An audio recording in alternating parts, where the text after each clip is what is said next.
So you've decided to grow some garlic, but where do you start? So what I want to do today is hopefully give you a few tips to help you get started on your garlic growing journey. Okay, one of the first things we need to understand about garlic before we even get started is that there are two main types of garlic that are used by growers, and they are your hardneck variety and your softneck variety. The reason that is important for you is because of the storage qualities. Your hardneck varieties are possibly more popular to grow, but your softneck varieties will store for much, much longer. The reason for this is your hardneck varieties have a central stem which comes up out of the bulb, and at the top of which it can grow to maybe 2 foot, 2.5 foot tall, and at the top of that it produces a flower. And as with any plant, it produces the flower to produce the seed to produce next year's crop. Now, we don't want that with our garlic. We want to have all the energy going into the bulb. So what we do when we see that scape developing into a flower, we can chop it off. But don't worry, it's not going to be wasted. It can be used absolutely beautifully for a mild garlic flavour to salad dishes or as a garnish even, and perhaps gives a slightly more robust flavour than your garlic chive. Okay? The reason the softneck variety store for much, much longer is they do not have that central stem coming out of the top of the bulb.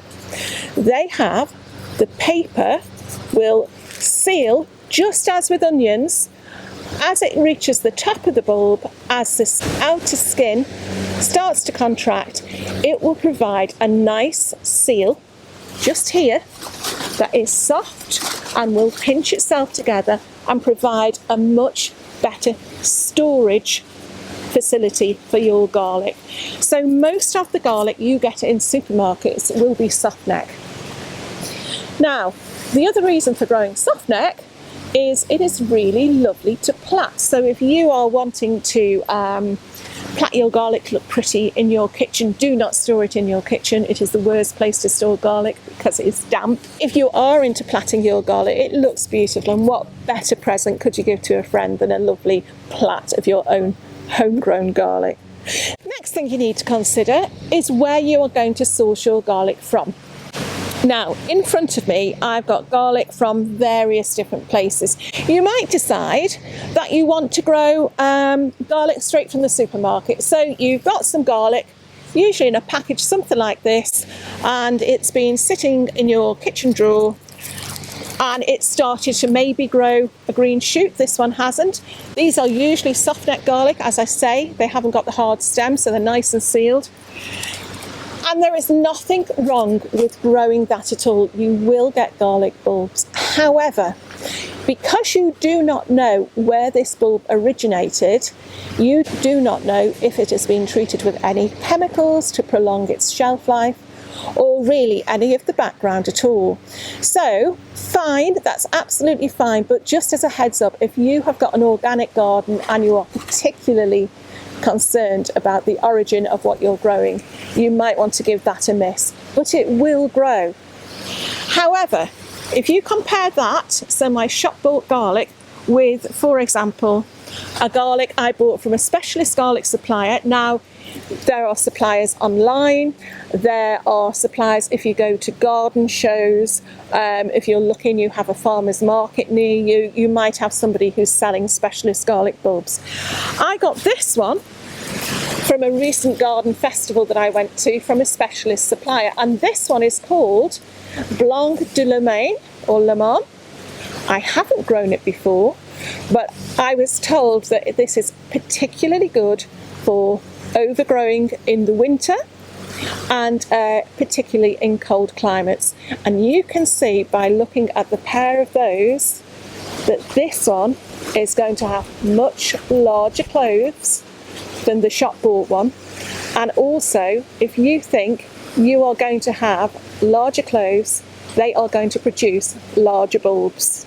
So this one is fine, but the smaller the clove, the smaller the bulb, and vice versa. So I know for me which one I rather choose. Now you might say, okay, these can be pricey, which they can be, whether you buy it straight from the dealer or online. They can be pricey, but your next option for sourcing your garlic bulb is either saving your own from the year before, because once you start growing garlic, you have got your own supply of garlic bulbs and garlic cloves forevermore. So you can save your own, or you can ask on your local garden site, whether you are in a community garden, whether you are an allotment, whether you are a shared garden, ask your neighbours if they are growing garlic what grows best for them. And if you're very lucky, they might say to you, actually, Casablanca always grows brilliantly for me. It's perfect for our climate, it's perfect for our soil. Why don't you take a bulb and try it for yourself? And the fourth place you can source your garlic from is from your local garden centre. You might not have the same variety as you would have from a specialist supplier, but you can get a pack of 2 or 3 bulbs of garlic relatively inexpensively. So in the UK it might cost £3 for 2 bulbs. Do your math with regard to dollars and euros. Okay, now you understand the difference between your hardneck and softneck garlic and where you can source them from. You might be surprised to find there are almost limitless varieties of each sort. And what you need to think about is what you want your garlic for. Are you new to garlic? Do you worry a little bit that the garlic flavour might be too intense for you? In which case, you might be better off growing something that isn't garlic at all. And it's something known, this is mine from last year, this isn't the biggest variety, but it's something known as elephant garlic. It's actually a member of the leek family, and what this provides is absolutely gorgeous, huge cloves of garlic. I'm saving this one to replant this year, but the ones that I have used up, I tend to pop them in a roasting pan with the rest of my vegetables, and once they are roasted through, you can squeeze out the centre and have the most gorgeous, mildly flavoured garlic paste. Great to put into other dishes, or even just to have on toast on its own. So if you're a bit too worried about a strong garlic flavour, elephant garlic might be a good thing for you to grow. And actually, at harvest time, it can be such fun to dig up these colossal bulbs of garlic. Another way to go is think about growing some garlic chives. Again, they have not got the same intensity and the same heat as your garlic bulb, but they will add a mild garlic flavour to your salads or your sandwiches. And again, if you are someone who's a little bit too worried and you're looking for a way into going into garlic chives are a good way forward. But if you fancy a traditional garlic taste, that traditional garlic flavour, don't think that just by picking up any old bulb they're all going to have the same flavour. They can range from a mild, almost sweet, creamy flavour, much at the elephant garlic end of the spectrum, to the most hot, fiercest, intense garlic flavour that might be too much for you at first, but I'm pretty sure you would soon get used to it. So when you are looking at the varieties of garlic you want to grow, do a little bit of research as to what the flavour is. Okay, and the last thing to consider is when you are going to plant your garlic. There are 2 main garlic planting periods. The main one is in the autumn, so round about October time, September, October, November at a push. And the reason for this in the northern hemisphere is to allow your clove to develop strongly enough so that by the time the cold weather hits, it is now quite a nice strong bulb underground, and it can think about starting to split. Now, without that cold, your garlic will not split, and you might have, come harvest time, something that we called a monobulb. It's perfectly fine. You would use it like you would an onion, a garlicky flavoured onion, but you will find that you will have just a larger version of the clove that you put in originally, but it hasn't split into all your various cloves. So it's important for it to have the winter freeze to help it along the way.